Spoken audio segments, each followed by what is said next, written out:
All right, welcome back to the Dubb real estate coaching sessions. We do a lot of live trainings here for founders, for partners, for real estate, and then daily live general training.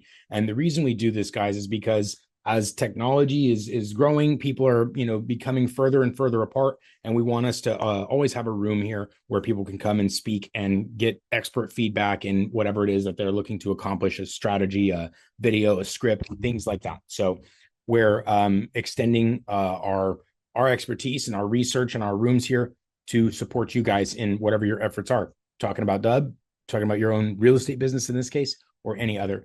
And so what goes into this, guys, is we work with a lot of real estate coaches, right? Our clients, a lot of our clients are real estate coaches themselves, and they coach other clients. And we have a lot of real estate agents that are also and brokers, et cetera. So real estate is actually about 40% of our business. And so what we've done is we've compiled a lot of conversations, a lot of research into what strategies, nuances, what techniques have worked well for people in the year of 2025. And so we've amalgamated all these conversations and trainings into a series of lessons that we're going to be introducing to you guys in these sessions. So they will be recorded and they will be posted to our YouTube channel and to our real estate coaching showcase. So if you're watching this recording, I encourage you to submit the open mic, get registered, and attend the next one if you'd like to participate in the discussion itself. And otherwise, just sit tight, and we're going to jump straight into the strategies here. So just before I begin sharing the screen, one thing that we always like to do when we're providing some coaching, some lessons, some strategic advice is we like to provide the whole picture, right? We don't want to just say, well, here's one little thing, go and try this.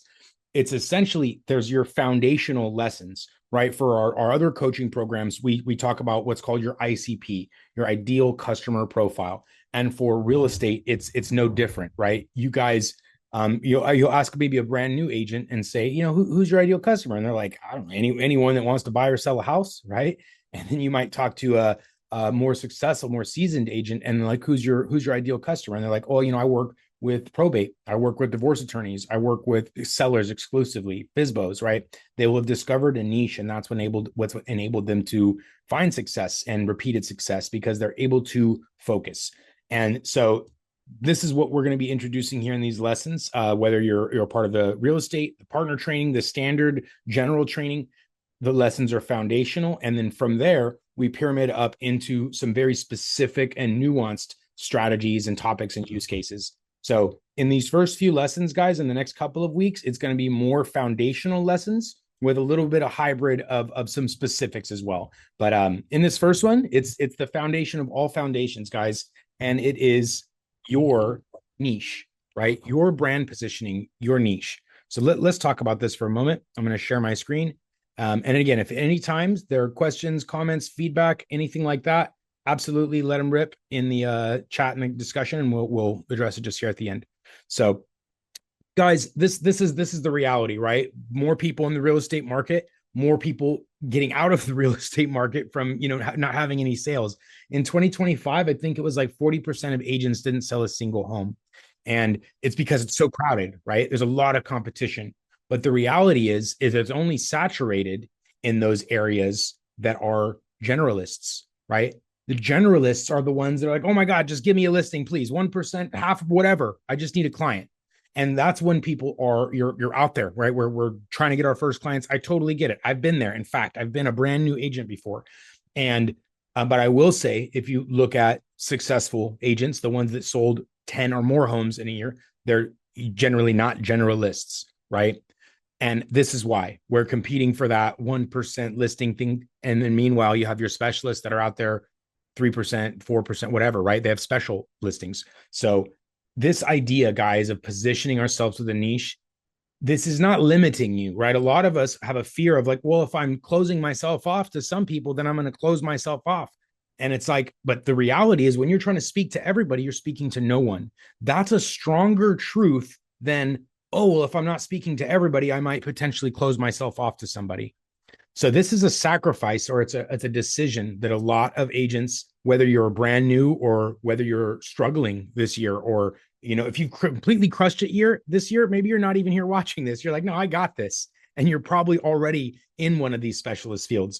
But if you are looking to improve, if you're brand new, this is the number one piece of advice that when I was both in my agent training myself, asking our coaches and our agents themselves what found them the most success and their clients the most success, it was this. It was determining your niche. And in fact, the niche, the guys, this can be even something like your farm, right? Like your geographic location, your little farm that you have, the little neighborhood you're farming.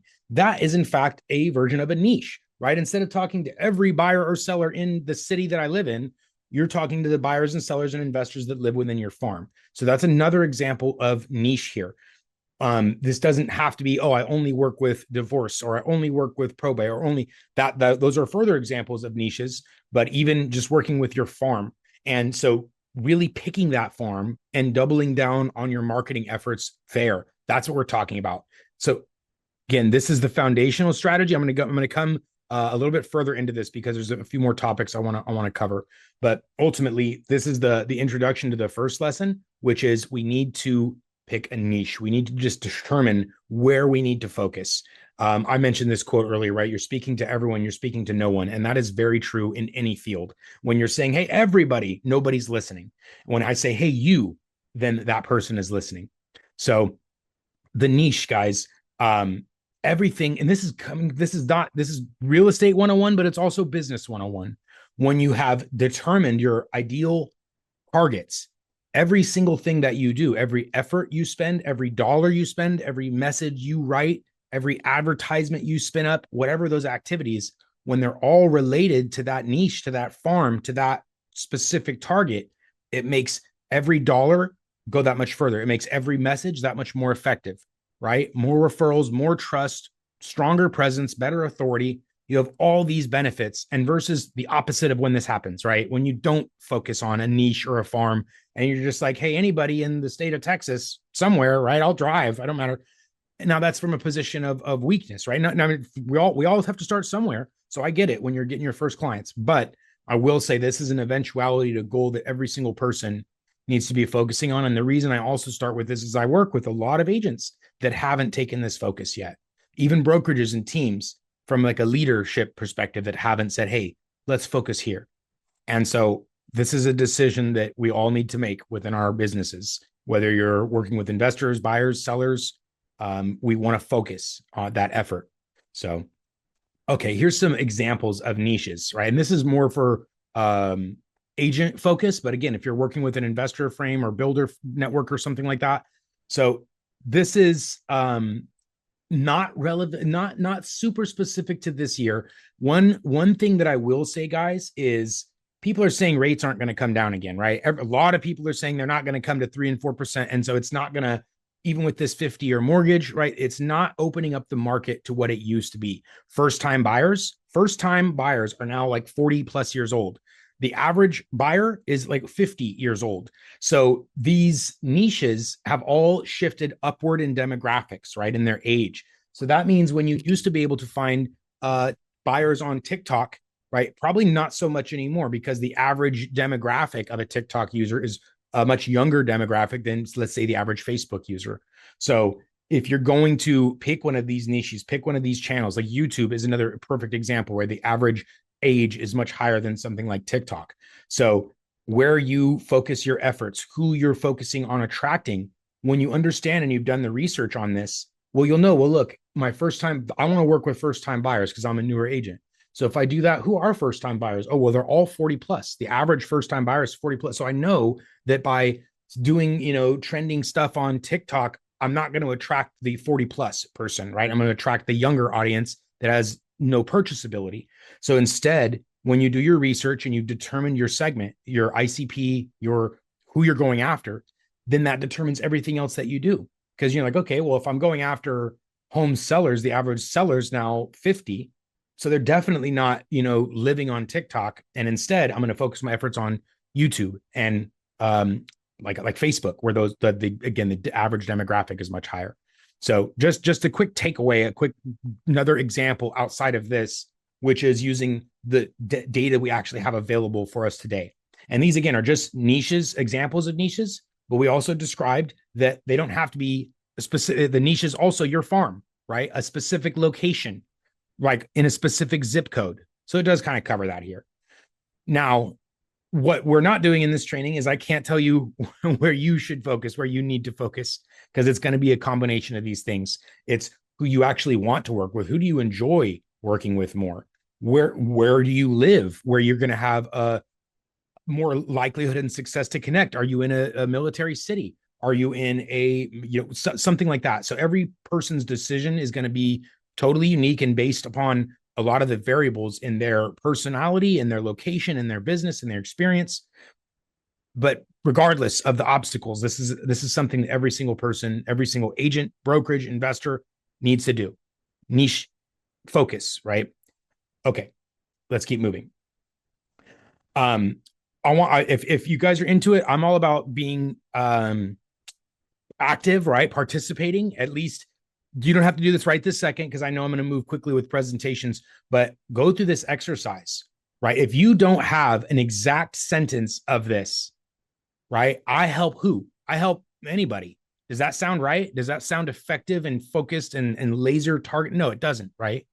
I help first time buyers. I help veterans who are selling their home, right? So having a focus here, if you can't have this value proposition, like, look, right? I help first time buyers in South Bay. Perfect examples. Very specific. Zip code, personality, home sellers, luxury home sellers.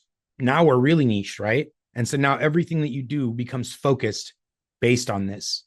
So just take a minute here. And if you guys do not have a laser focused statement like this, if you can't easily come up with that, this is a sign, right? It's time. It's time for you guys to really focus on a niche. Moving into 2026, this is going to benefit you, right? Being a generalist and trying to attract and speak to every single person as an individual, right? If you're a brokerage and you have a 100-person team and 10 are focused on buyers and sellers, and that's a different story, right? If you're an individual, you only have so much time, attention, budget, and things to resources to allocate. And when you can focus, it's going to help you do so.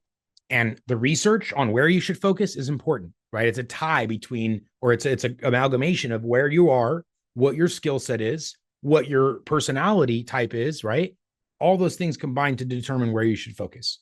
So what your competition, right? If you already have like a top dog that's like dominating the luxury market in your zip code, that might be a really big hurdle to be up against. And you have 10 luxury agents that are dominating the market. That's like an insurmountable obstacle. So maybe don't put yourself in that ring to begin with, right? Again, all that's based on local research, bandwidth, personality, all those elements. So I can't make that decision for you, but you need to be able to. And you need to be able to say a sentence like this for yourself very easily. So I'll move on from this. Again, it's recorded, but each of you should be able to have that formula, right? That simple value proposition formula that says exactly who you're going after. This is just more of the interactive part of that, right? What's your new positioning statement? Who do you serve, right? Anybody? I don't know, anybody that wants to buy or sell. I remember when I was an agent, literally my first days in the office of training, that's what my answer to this. So who do you want to work with? I'm like, I don't know.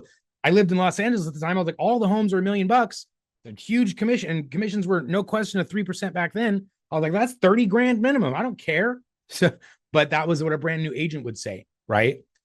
Somebody that's been in the business for 10 years or is, dominating their niche or market, they're going to be much more specific with this. So, okay, we've beaten this horse enough, guys. If you have any questions or need support around this, this is something that, again, is a combination of we can only give so much guidance and help you in a direction, but a lot of it's research in your local market and matching to you personally.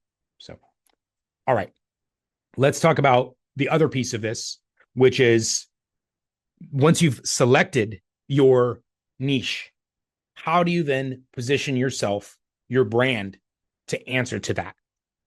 Again, foundational lessons here, guys. And we're starting with the two most foundational things. The first is who are you going after?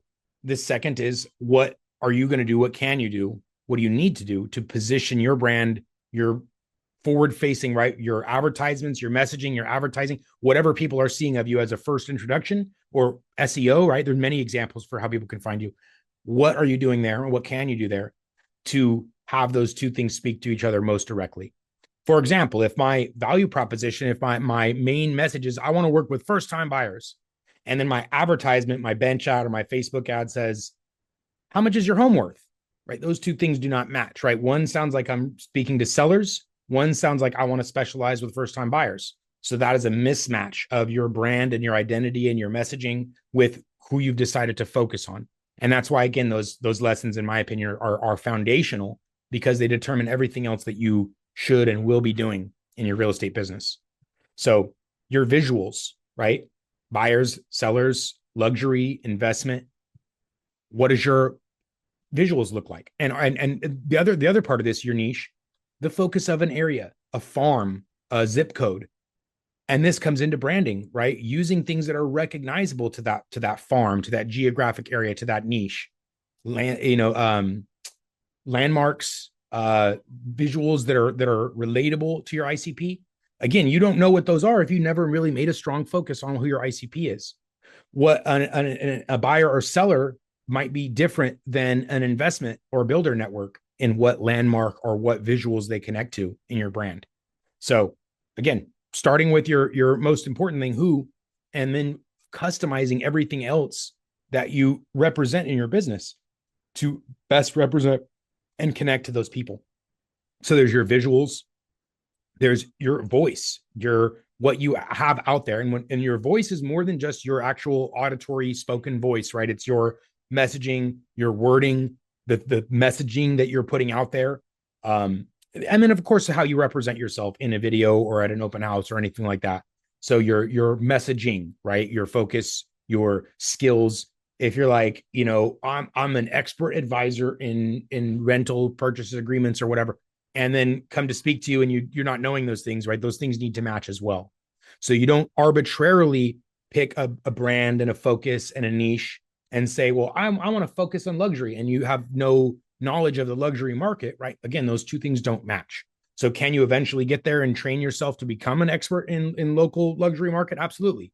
But you want to start with a place, at least, where all of those things are cohesive and everything makes sense from a first impression, a second impression, a third meeting, and everything is still moving and in alignment, right? Like, oh, you said you work with buyers and you have this buyer's guide and you have this thing that says the number one buyer's agent. And now I'm building trust. Now I'm building rapport, building credibility, and everything's in alignment.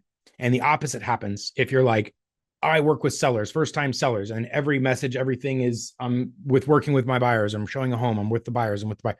Again, that's just a third, fourth message that's not matching with the original.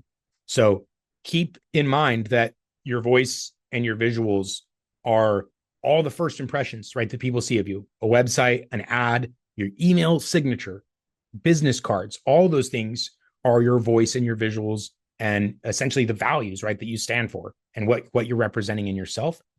And again, the more cohesive those elements are, the better off you're going to be, the more trust and credibility and conversion rates you're going to have. So foundation one, right? Figure out who you want to talk to. Foundation two, customize everything in your business for those people.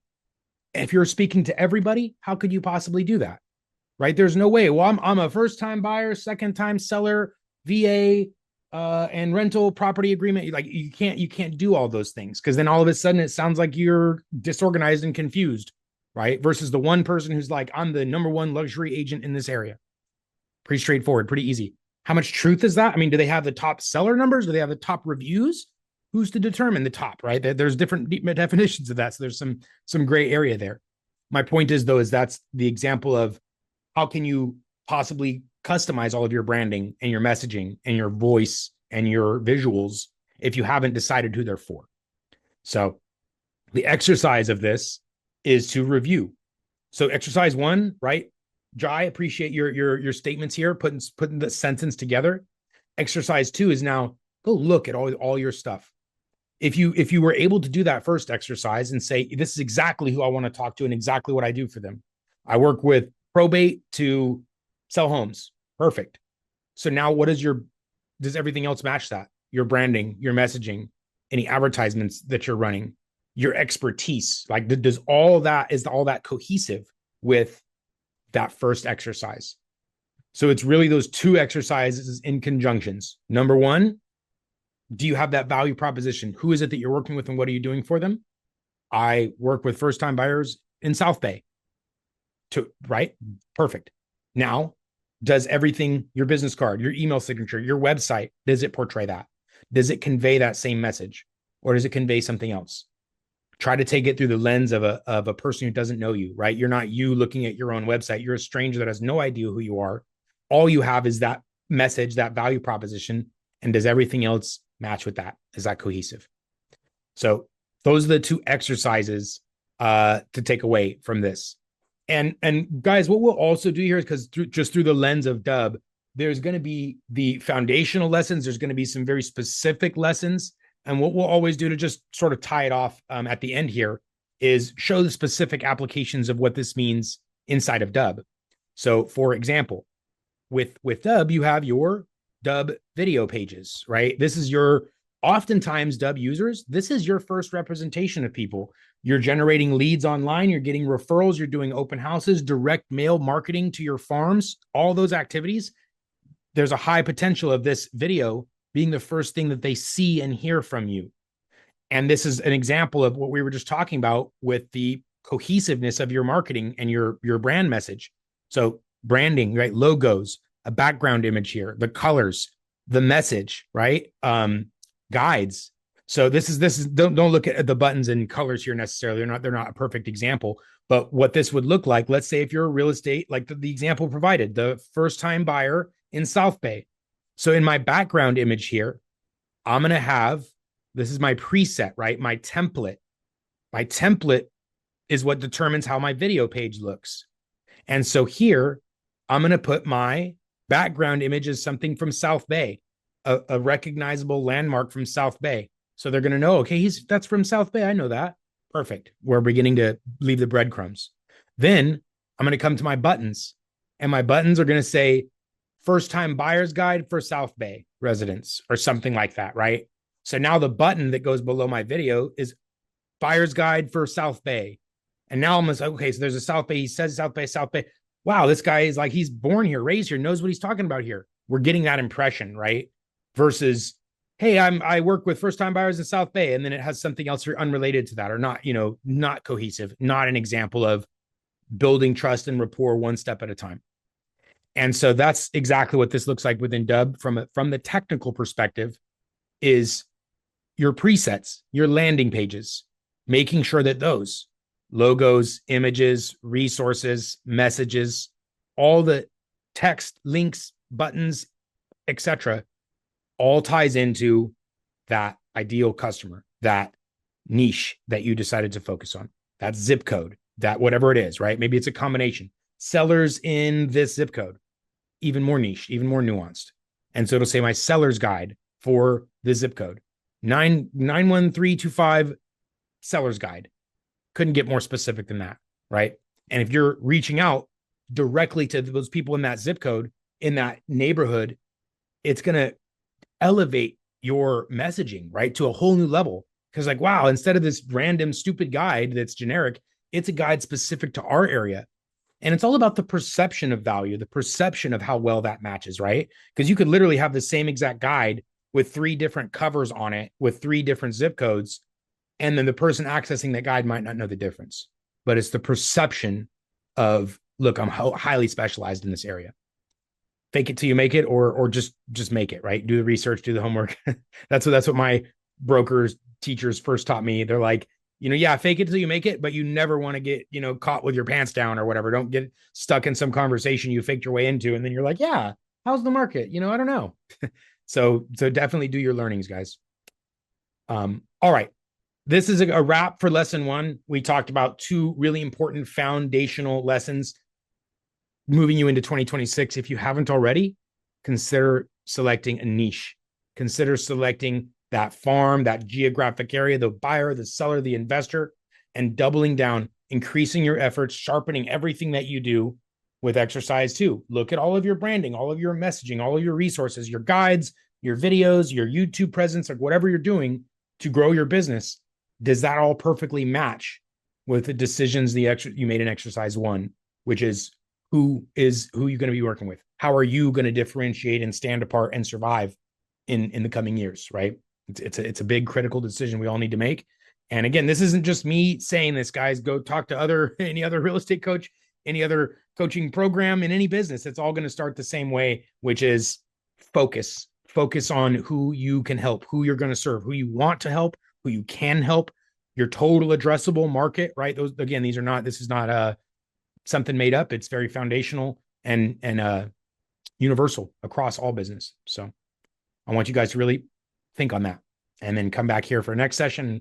We'll have some even more valuable lessons for you. Thanks.